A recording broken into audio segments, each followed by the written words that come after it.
Hello दोस्तों, study with Dhruvesh channel पर आप सभी का स्वागत है।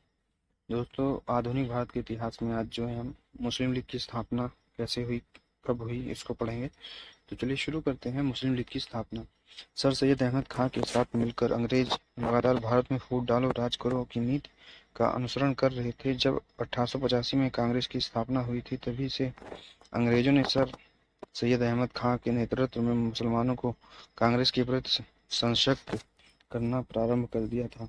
मुसलमानों को सर सैयद अहमद खां ये समझा रहे थे कि कांग्रेस मुख्य रूप से हिंदू राष्ट्रवादियों का संगठन है और कांग्रेस अगर अपने उद्देश्य में सफल होती है तो भारत में हिंदुओं का राज होगा। सर सैयद अहमद खां मुसलमानों को एक तरह से आगाह कर रहे थे कि मुसलमानों को अपने राजनीतिक हितों को अगर भारत में सुरक्षित रखना है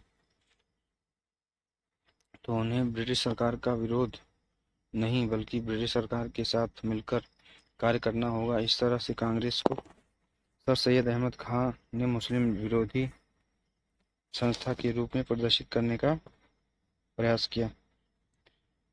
मुस्लिमों के मन में कांग्रेस के प्रति आशंका या संदेह की भावना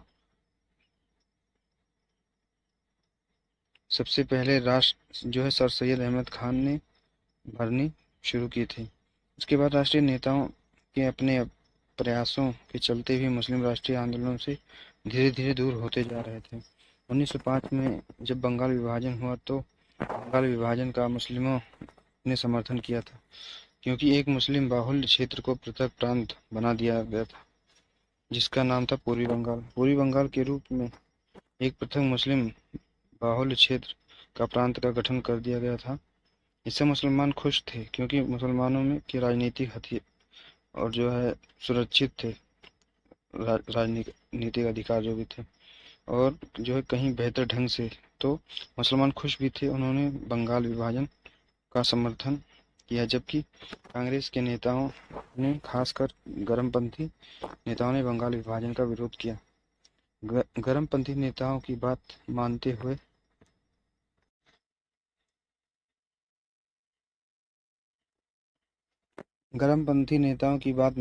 कांग्रेस ने अपने मंच से बंगाल विभाजन का विरोध किया था। सबसे पहले दिसंबर 1905 के बनारस अधिवेशन में बंगाल विभाजन का विरोध किया गया था तथा स्वदेशी आंदोलन का समर्थन किया गया था। तो मुसलमानों को लग रहा था कि यदि हमारे हित सुरक्षित हो रहे हैं पूर्वी बंगाल के रूप में, तो जो है मुसलमानों को लगा पूर्वी बंगाल के रूप में जो है एक अलग प्रांत बना। मुसलमानों को लग रहा था कि इतने सारे प्रांत हैं भारत में, यदि एक प्रांत बना दिया जाएगा तो क्या हर्ज है।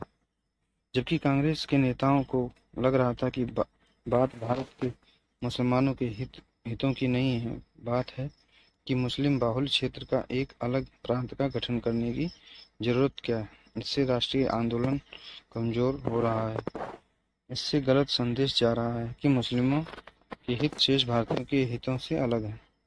तो मुस्लिमों को उस समय राष्ट्रीय नेताओं से आशंका हुई। उनको जो है लगा कांग्रेस के नेता मुस्लिमों के हितों के समर्थक नहीं है बल्कि विरोधी है। साथ ही बंगाल विभाजन के बाद स्वदेशी आंदोलन, बहिष्कार आंदोलन शुरू किया गया। जो है गर्मपंथी नेताओं ने तो स्वदेशी आंदोलन के दौरान उन्हें जो तौर तरीके अपनाए, जिन धार्मिक प्रतीकों, चिन्हों, धार्मिक नारों का प्रयोग किया गया, हालांकि उन धार्मिक प्रतीकों, चिन्हों का उपयोग अपने राष्ट्रीय लक्ष्यों को प्राप्त करने के लिए किया गया था, जिसका मतलब था बंगाल विभाजन को रद्द करो, लेकिन इसका उद्देश्य था आंदोलन को तेज करने के लिए युवाओं को अपने साथ लाना।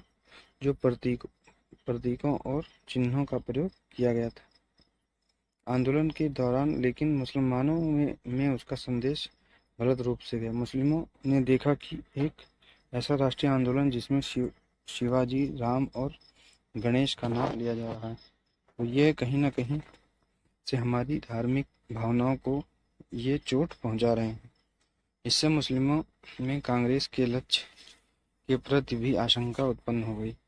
परिणाम स्वरूप स्वदेशी आंदोलन में मुस्लिम शामिल नहीं हुए थे और दो वर्ग शामिल नहीं हुए थे, एक तो किसान और दूसरे मुसलमान।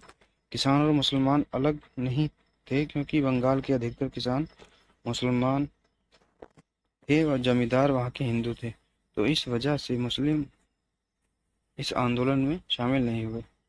मुसलमानों को लगने लगा कि अगर मुस्लिमों के हितों को भविष्य में सुरक्षित रखना है, कल को हो सकता है अंग्रेज हमें छोड़कर चले जाएं, हमारे साथ हमेशा नहीं रहेंगे। उन्हें लगा कि भारत में मुस्लिमों के राजनीतिक अधिकारों हितों को सुरक्षित रखना तो कांग्रेस की तरह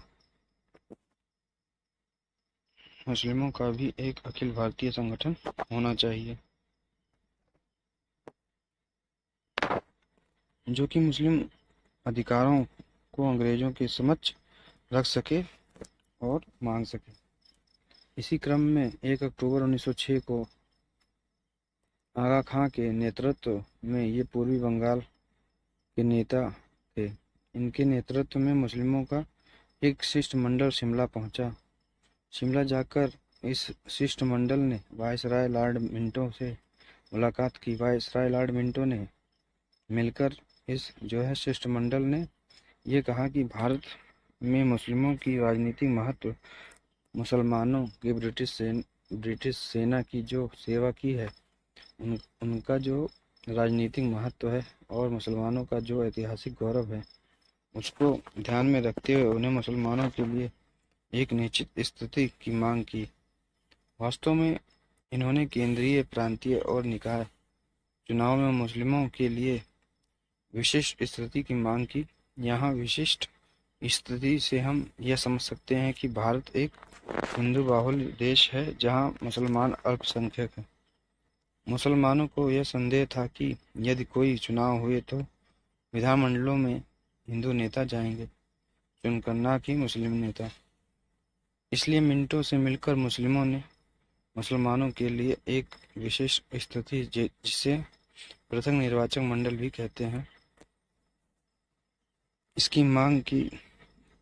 इसके अंतर्गत मुस्लिमों का वोट मुसलमान नेता को ही मिले, हिंदुओं की तरफ न जाए। तो इस तरह से इस शिष्टमंडल ने शिमला जाकर लॉर्ड मिंटो से जो विशिष्ट स्थिति की मांग की थी कि भारत में भविष्य में जो राजनीतिक सुधार होंगे और जो राजनीतिक प्रणाली लागू होगी भारत में भविष्य में, उसमें मुस्लिमों पृथक निर्वाचन मंडल का अधिकार दिया जाना चाहिए, तभी हमारे नेता विधानमंडल में पहुंच पाएंगे एवं तभी हमारे राजनीतिक हित सुरक्षित रहेंगे। तो लॉर्ड मिंटो तो खुश हो गए। ये तो और अच्छी बात है कि भारत में मुसलमान अपने लिए पृथक निर्वाचन मंडल की मांग करें। अंग्रेज तो पहले से ही बांटो और राज करो नीति से काम कर रहे थे, यानी इसी नीति से काम करते थे, बांटो और राज करो। लॉर्ड मिंटो खुश होकर मुसलमानों को स्पष्ट आश्वासन देते हुए कहा कि भारत में मुसलमानों के अधिकारों व हितों की रक्षा की जाएगी। मुस्लिमों ने अपनी मांगों को लेकर तेज करना प्रारंभ कर दिया कि अगर हमें अपनी मांग, पृथक निर्वाचन मंडल की मांग मनवानी है तो पहले हमें एक मजबूत संगठन की स्थापना करनी होगी। कांग्रेस की तरह इनके आश्वासन देने से हम नहीं मान जाएंगे। हमको केवल आश्वासन नहीं, काम चाहिए। हमें दबाव भी बनाना है सरकार के ऊपर। तो मुस्लिमों ने सरकार पर दबाव बनाने के लिए एक संगठन की स्थापना की। उसी संगठन का नाम था मुस्लिम लीग। ढाका के नवाब सलीमुल्लाह ने जब बंगाल विभाजन के समर्थन में मुस्लिम जो लॉर्ड कर्जन के कहने पर इन्हीं नवाब सलीमुल्लाह ने 30 दिसंबर 1906 को ढाका में एक मुस्लिम नेताओं की बैठक आयोजित की गई। इसी बैठक में मुस्लिम लीग की स्थापना की गई। मुस्लिम लीग के संस्थापक नवाब सलीमुल्लाह व प्रथम अध्यक्ष बकार उल मुल्क बने। मुस्लिम लीग का उद्योग अंग्रेज के प्रति मुसलमानों में निष्ठा बढ़ाना, भारत में मुस्लिम कांग्रेस के प्रति मुसलमानों में घृणा बढ़ाना, अपनी मांग को स्पष्ट रूप देते हुए अब जो है मुस्लिम लीग 1908 में अमृतसर अधिवेशन में मुसलमानों से मांग की। इसकी पूर्ति जो है 1909 के मामले मिंटो सुधार द्वारा की गई। तो दोस्तों ये रहा हमारा वीडियो कैसा लगा जरूर बताएं। वीडियो को लाइक करें, चैनल को सब्सक्राइब करें, कमेंट करें, शेयर करें। जय हिंद, जय भारत। और दोस्त चैनल को सब्सक्राइब जरूर करें, आगे बढ़ाएं चैनल को।